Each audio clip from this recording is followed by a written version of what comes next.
नमस्ते बच्चों, आज हम कक्षा 3 और 4 में 5 में विषय हिंदी में विरोधी शब्द यानी कि विरोधार्थी या विलोम शब्द उस व्याकरण के बारे में हम अभ्यास करेंगे। देखिए, विरोधी यानी कि विरोधार्थी या विलोम शब्द का मतलब है एक दूसरे से उल्टा अर्थ प्रकट करने वाले शब्द। क्या होता है? एक दूसरे से उल्टा अर्थ प्रकट करने वाले शब्द, जैसे अच्छा शब्द का विरोधार्थी शब्द बुरा और दोस्त शब्द का विरोधार्थी शब्द दुश्मन होता है। इस तरह से कई एक दूसरे के विरोध अर्थ सूचित करने वाले शब्द को विरोधी शब्द कहते हैं। विरोधी शब्द का मतलब है गुजराती में આપણે તેને શું કહીએ છીએ કે એકબીજાથી કંઈક ઉલટું એટલે કે ઉલટું अर्थ છે, अलग अर्थ प्रकट करे તેમને વિરોધી શબ્દ કહેવાય છે। સારું એટલે ખરાબ અને દોસ્ત એટલે દુશ્મન, એટલે કે એકબીજાના વિરોધી શબ્દ છે એ सूचित करे તેમને વિરોધી શબ્દ કહેવાય છે। यहाँ पर देखिए, नीचे दिए हुए वाक्य पढ़िए। वह बड़ा है, मैं छोटा हूँ। क्या हुआ उसका? बड़ा और छोटा, विरोधी। दूसरा है ताजे फूल ले आओ और बासी फूल फेंक दो, यानी ताजे यानी बासी, दोनों का विरोधी शब्द है। तीसरा है लड़ाई में किसी की जीत और किसी की हार होती है। वह सही है कि लड़ाई में किसी की जीत और किसी की हार होती है। उसी तरह से इन वाक्यों में रेखांकित शब्द एक दूसरे के विरोध अर्थ प्रकट करते हैं। आगे देखिए, विरोधी शब्द का स्वरूप कभी निश्चित और कभी अनिश्चित होता है, पर उनका अर्थ हमेशा एक दूसरे के विपरीत ही होता है। विरोधी शब्द का अर्थ यानी कि स्वरूप कभी निश्चित और कभी अनिश्चित होता है, लेकिन उसका जो अर्थ है वह एक दूसरे के विपरीत ही यानी कि विरुद्ध ही होता है। पहला है पालतू यानी जंगली, दूसरा है खुशबू यानी बदबू। ये शब्द एक दूसरे के विरुद्ध अर्थ प्रकट करते हैं, फिर भी उनमें एक विशेष संबंध है, क्योंकि एक के कारण ही दूसरे की स्थिति है। देखिए आगे, प्रायः विद्यार्थी विरुद्ध शब्द के लिखते समय शब्द के स्वरूप का ध्यान नहीं रखते। खुशबू शब्द का विरोधी शब्द है के रूप में बदबू लिखना ही उचित है, दुर्गंध नहीं। क्या कहा है? खुशबू का अर्थ बदबू ही होता है, उसमें दुर्गंध लिखना उचित नहीं होता। खुशबू उर्दू भाषा का शब्द है, जबकि दुर्गंध संस्कृत भाषा का शब्द है। विरोधी शब्द देते समय भाषा के इस अंतर को नहीं भूलना चाहिए। यह ठीक है कि बदबू और दुर्गंध का अर्थ एक ही है और खुशबू के विरोधी के रूप में दुर्गंध शब्द लिखना गलत है। फिर भी उचित यही है कि विरोधी शब्द एक ही भाषा के हो। क्या कहा है कि जो खुशबू शब्द है वह उर्दू है और दुर्गंध है वह संस्कृत है, इसलिए हमें कभी भी खुशबू के विरोधार्थी हमें दुर्गंध नहीं लिखना चाहिए, क्योंकि वो दोनों भाषाएं अलग हो जाती है। विरोधी शब्द में जो एक ही भाषा है उसका ही हमें प्रयोग करना चाहिए। खुशबू यानी दुर्गंध कभी हमें नहीं लिखना चाहिए। खुशबू के आगे हमें क्या लिखना चाहिए? बदबू ही लिखना चाहिए, जिसके कारण हमें विरोधी शब्द के एक ही भाषा का प्रयोग कर सके।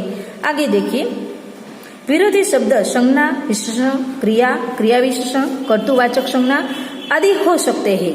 क्या कहा है कि विरोधी शब्द संज्ञा विशेषण, क्रिया, क्रिया विशेषण, कर्तृवाचक संज्ञा आदि हो सकते हैं। जैसे देखिए, यहाँ पर सभी अलग अलग दिए गए हैं।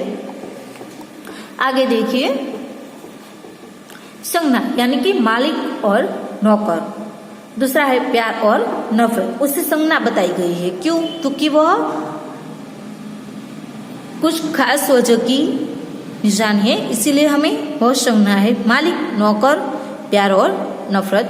विशेषण यानी कि कुछ विशेषता है उसमें, साफ, गंदा, उचित, अनुचित। क्रिया के द्वारा क्रिया होती है, उसमें क्या कहा है? आना और जाना, जागना और सोना, वह क्या है? क्रिया है। जो हम क्रिया कर रहे हैं वह है। आगे देखिए क्रिया विशेषण यानी जल्दी और धीरे। जो भी क्रिया हम कर रहे हैं वह किस तरह से जल्दी और धीरे, दूर है या पास है, उसी तरह से हमें यहाँ पर प्रयोग करना है।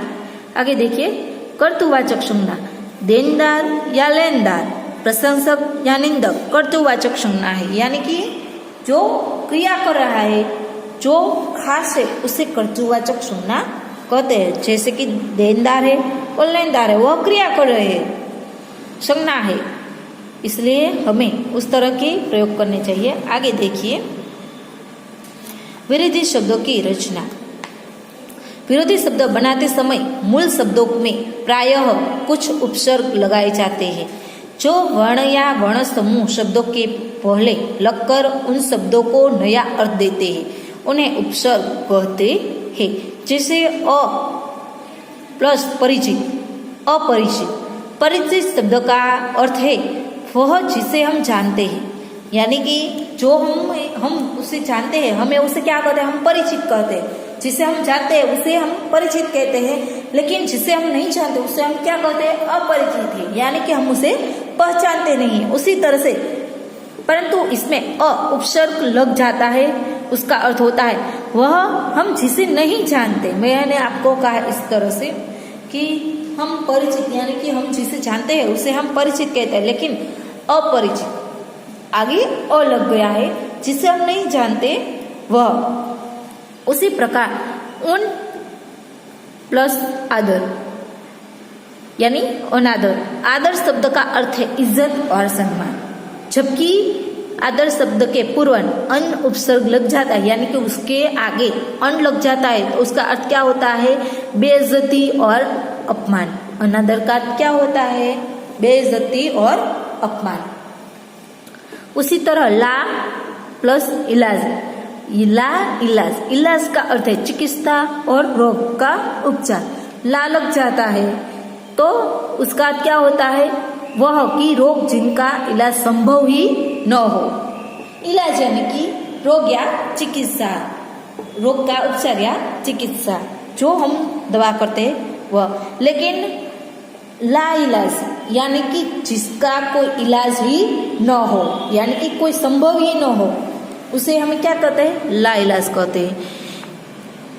हिंदी में संस्कृत और उर्दू दोनों भाषाओं के उपसर्गों का प्रयोग होता है। ला उर्दू में उपसर्ग है।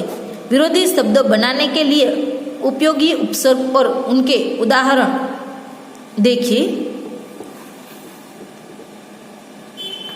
उपसर्ग शब्द विरोधी शब्द, सु और दूर, दिन सुदिन और दुर्दिन, जन यानी सुजन और दुर्जन, सुदिन यानी अच्छा दिन और दुर्दिन यानी बुरा दिन।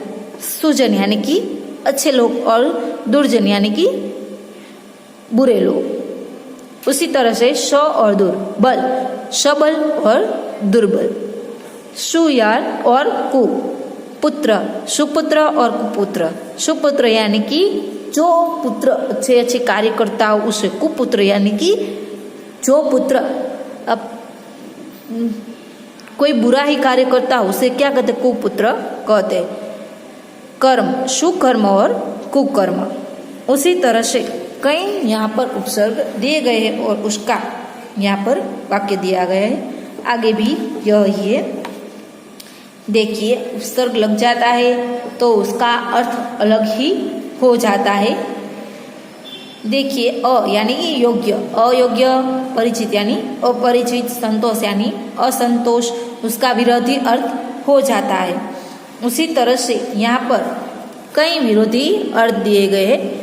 कुछ विरोधी शब्द उपसर्ग लगाकर नहीं बनाए जाते, वे अनियमित होते हैं और अपने आप ही प्रचलित हो गए, जैसे कोमल और कठोर, काला गोरा, आसान मुश्किल, प्यार नफरत, मित्र शत्रु। इस तरह से कई विरोधी शब्द है जो उपसर्ग के बिना ही बन गए हैं। आप सभी को इनका प्रयोग करना है और उसे अच्छी तरह से समझकर अपनी कॉपी में लिखना है।